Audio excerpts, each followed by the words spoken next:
अध्यक्ष महोदय, सन 2026-27च्या अर्थसंकल्पावर माझे विचार व्यक्त करण्याकरता मी उभा आहे। राज्याचे मुख्यमंत्री तथा वित्तमंत्री माननीय श्री देवेंद्रजी फडणवीस साहेब यांनी सन 2026-27चा अर्थसंकल्प सादर केला। राज्याचे लोकप्रिय उपमुख्यमंत्री आदरणीय एकनाथजी शिंदे साहेब असल, तसेच उपमुख्यमंत्री आदरणीय सुनेत्राताई पवार असल, यांनी या अर्थसंकल्पामध्ये शेती, उद्योग, पायाभूत सुविधा, रोजगार व सामाजिक विकास गुंतवणुकीवर भर दिला आहे। त्याबद्दल मी शासनाचे अभिनंदन करतो। अध्यक्ष महोदय, राज्याची उत्पादकता कशी वाढेल, अर्थव्यवस्थेचा विकास कसा होईल, $5 ट्रिलियन अर्थव्यवस्था संकल्पनानुसार आज राज्य शासनाची वाटचाल चालू आहे। राज्यात भांडवली गुंतवणूक वाढवणे, राज्यातील सार्वजनिक उपक्रम, विशेष हेतू कंपन्या याच्या माध्यमातून पायाभूत सुविधांचे प्रकल्प कालबद्धरित्या पूर्ण करण्यात येत आहे। सन 2047 पर्यंत प्रवासी माल वाहतूक असेल, संपर्क जाळे निर्माण करण्यासाठी 1200 किलोमीटर मेट्रो मार्ग तसेच 6000 किलोमीटरपेक्षा जास्त द्रुतगती मार्ग विकसित नियोजन आहे। महाराष्ट्र अमृतकाल रस्ता योजना असेल, त्यामुळे आज रस्ते विकास टप्प्याटप्प्याने होतोय। 6272 द्रुतगती मार्ग, 14919 राज्य व जिल्हा मार्ग तसेच 4247 किलोमीटर पर्यटन परिपथचा समाविष्ट करण्यात आला आहे। आणि विशेष म्हणजे अध्यक्ष महोदय, ग्रामीण भागामध्ये जे 1000 लोकसंख्येपेक्षा जास्त गावं आहेत, त्या गावांना जोडणारे रस्ते सिमेंट कॉन्क्रीटच्या माध्यमातून होत आहे। याचा एक आमच्या ग्रामीण भागातील शेतकरी गावकऱ्यांना एक वेगळा विशेष आनंद आहे। रोजगार निर्मितीवर शासनाचं विशेष लक्ष आहे।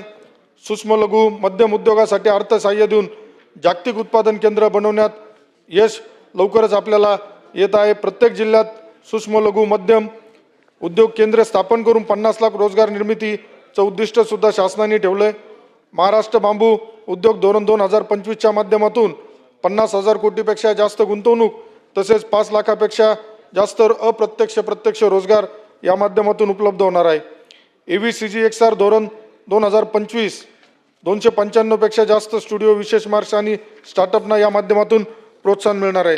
अध्यक्ष महोदय, नुकतंच शासनाने रोजगारावरती तर चांगल्या पद्धतीने काम सुरू आहे।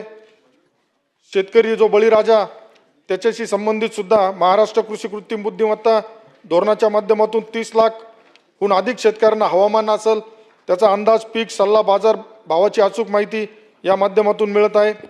अध्यक्ष महोदय, ॲग्रिस्टॅक योजना सुद्धा चांगल्या पद्धतीने राबवल्या जात आहे। शेतकऱ्यांना फार्मर ID देण्यात महाराष्ट्र देशातील अग्रण्य राज्य म्हणून त्याची नोंद होतीये। कृषी समृद्धी योजना असेल, नैसर्गिक शेती अभियान असेल, तसेच मुख्यमंत्री ग्रामीण पशुधन उद्योजक योजना, यामध्ये राज्याच्या कृषी उत्पन्नामध्ये पशुपालनाचा वाटा 25% आहे। मुख्यमंत्री मत्स्य संपदा योजना असेल, मुख्यमंत्री बळीराजा शेतपाणन रस्ता, एक विशेष करून ग्रामीण भागातील शेतपाणन रस्त्याच्या मजबूतीकरणासाठी पूर्णपणे यंत्रसामुग्रीच्या साहाय्याने जलद गतीने काम करण्याकरता सोपी व सुलभ कार्यपद्धती या योजनेच्या माध्यमातून सुरू आहे। मुख्यमंत्री बळीराजा मोफत वीज योजना, जी महायुती सरकारने यापूर्वी आदरणीय राज्याचे तत्कालीन मुख्यमंत्री एकनाथराव शिंदे साहेब असताना सुरू केली होती, ती आत्ता सुद्धा यापुढील कालावधीमध्ये सुरू आहे। त्याच्यासाठी सुद्धा खर्च जो आहे तो ग्राह्य धरण्यात आला आहे। मुख्यमंत्री सौर कृषी वाहिनी योजनेच्या माध्यमातून अतिशय चांगलं काम आपल्या महाराष्ट्रामध्ये सुरू आहे। माझ्या संगमनेर मतदारसंघामध्ये सुद्धा करे असेल, तळेगाव दिघे असेल, या भागामध्ये या योजना सुरू झाल्यामुळं आज तेथील शेतकऱ्यांना दिवसा वीज मिळत आहे। अजून बरेचसे प्रकल्प सुरू होत आहे। मागेल त्याला सौर कृषी पंप या माध्यमातून सुद्धा 2025 या एका महिन्यात 45,911 इतके बसून महाराष्ट्र राज्याची गिनीज बुक ऑफ वर्ल्डमध्ये नोंद करण्यात आली आहे। अध्यक्ष महोदय, पुण्यश्लोक अहिल्यादेवी होळकर शेतकरी कर्जमाफी योजना, ज्या योजनेबाबत राज्याचे उपमुख्यमंत्री आदरणीय एकनाथराव शिंदे साहेब असेल, मुख्यमंत्री महोदय असेल, सर्वांनीच शेतकऱ्यांचं हित डोळ्यासमोर ठेवून ही योजना राबवण्याचा जो शब्द दिला होता, जे आश्वासन दिलं होतं, त्याच्याशी पूर्तता निश्चित या माध्यमातून होत आहे। 2 लाखापर्यंतचं कर्जमाफी मिळतं। जे नियमित कर्ज फेडताय शेतकरी त्यांना सुद्धा 50,000पर्यंतचा प्रोत्साहनपर लाभ देण्यात येत आहे। नदी जोड प्रकल्पाच्या माध्यमातून दुष्काळी भागातील लोकांना पाण्याचं सिंचनासाठी उपलब्धता करून देण्याचा एक शासनाचा चांगला प्रयत्न आहे। सामाजिक क्षेत्र विकास असेल त्या माध्यमातून प्रधानमंत्री आवास योजना टप्पा 2 असेल, प्रधानमंत्री आवास योजना शहरी व ग्रामीण अंतर्गत बांधण्यात येणाऱ्या घरांवर रूफटॉप सोलर लावण्यासाठी सुद्धा अतिरिक्त अनुदान उपलब्ध करून देण्यात येत आहे। अध्यक्ष महोदय, विशेषतः कर्करोग, मधुमेह, हृदय विकार सारख्या आजाराचे लवकर निदान करण्यासाठी विकास बँकेच्या सहाय्यातून ग्रामीण भागात दरवर्षी तपासणी मोहीम शिबिराकरता 4,500 कोटी रुपयाची प्रगती योजना सुद्धा आपल्या शासनाने प्रस्तावित केली आहे। त्यामुळे प्रत्येक घटकाला प्रत्येकाला बरोबर घेऊन जाण्याचा प्रयत्न आपल्या सरकारच्या माध्यमातून होतोय। अध्यक्ष महोदय, महिलांसाठी विशेष जी मुख्यमंत्री माझी लाडकी बहीण योजना याच्यासाठी सुद्धा भरीव तरतूद या अर्थसंकल्पातून झालेली आपल्याला बघायला मिळते। राज्यातील सर्व जिल्ह्यांमध्ये एकल महिलांचे सर्वेक्षण चालू असून ते झाल्यानंतर उचित विश्लेषण करून एकल महिलांच्या कल्याणासाठी सुद्धा सुयोग्य धोरण महाराष्ट्र शासन आणणार आहे। महाराष्ट्र ग्रामीण जीवनोन्नती अभियानांतर्गत आतापर्यंत 37 लाख लखपती दिदी झाल्यात। 26-27 मध्ये 25 लाख करण्याचं उद्दिष्ट शासनाने ठेवलंय। पर्यटनाच्या दृष्टीने सुद्धा काम सुरू आहे। अध्यक्ष महोदय, ज्या तीर्थक्षेत्राबाबत राज्याच्या सामाजिक, धार्मिक, सांस्कृतिक जीवनात विविध भागातील तीर्थक्षेत्र यात्रा स्थळाचे विशेष महत्त्व आहे।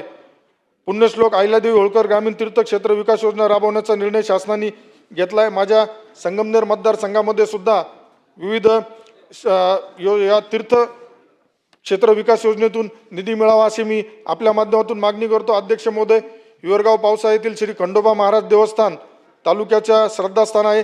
त्याच्यासाठी वार्षिक हजारो लाखो भाविक तिथे येत असतात। त्याला नुकताच ब वर्गाचा दर्जा आपल्या राज्य सरकारच्या माध्यमातून देण्यात आला आहे। अध्यक्ष महोदय, त्यासाठी निधीची आवश्यकता असून आपल्या माध्यमातून मी सरकारला त्याबाबत निधीची मागणी करतो।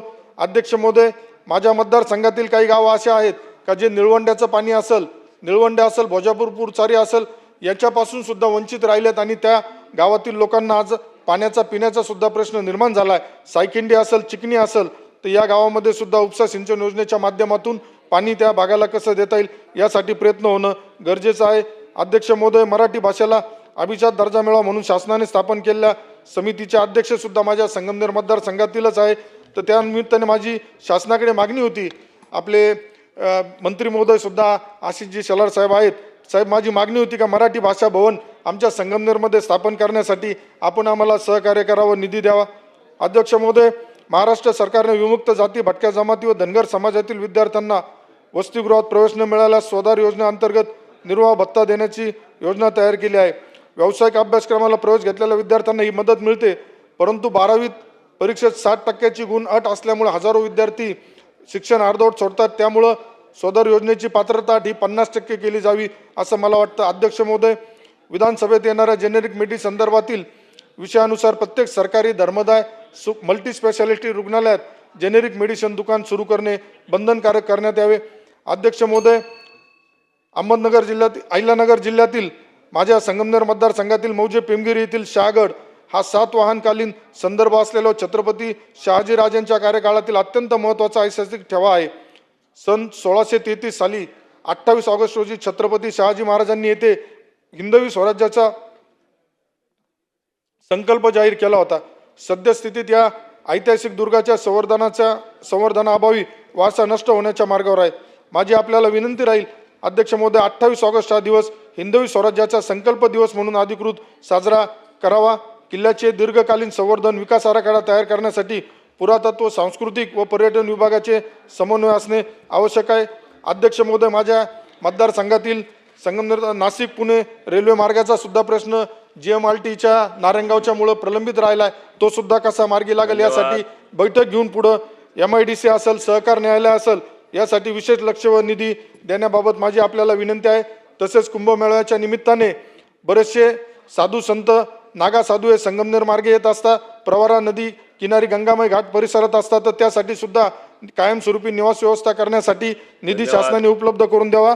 अध्यक्ष महोदय, शेवटचंच फक्त एक सुरत चेन्नई महामार्ग 2021 साली आमच्या मतदारसंघातील बऱ्याचशा शेतकऱ्यांच्या उतारावरती डायरेक्ट त्याच्यावरती नावं आले, परंतु त्या शेतकरी बांधवांना कुठल्याही प्रकारचं मोबदला या माध्यमातून मिळाला नाही। तरी माझी विनंती राहील का तो लवकरात लवकर त्या शेतकऱ्यांना मोबदला मिळावा। अध्यक्ष महोदय, मला आपण बोलण्याची संधी दिली त्याबद्दल आपला आभार आहे। धन्यवाद।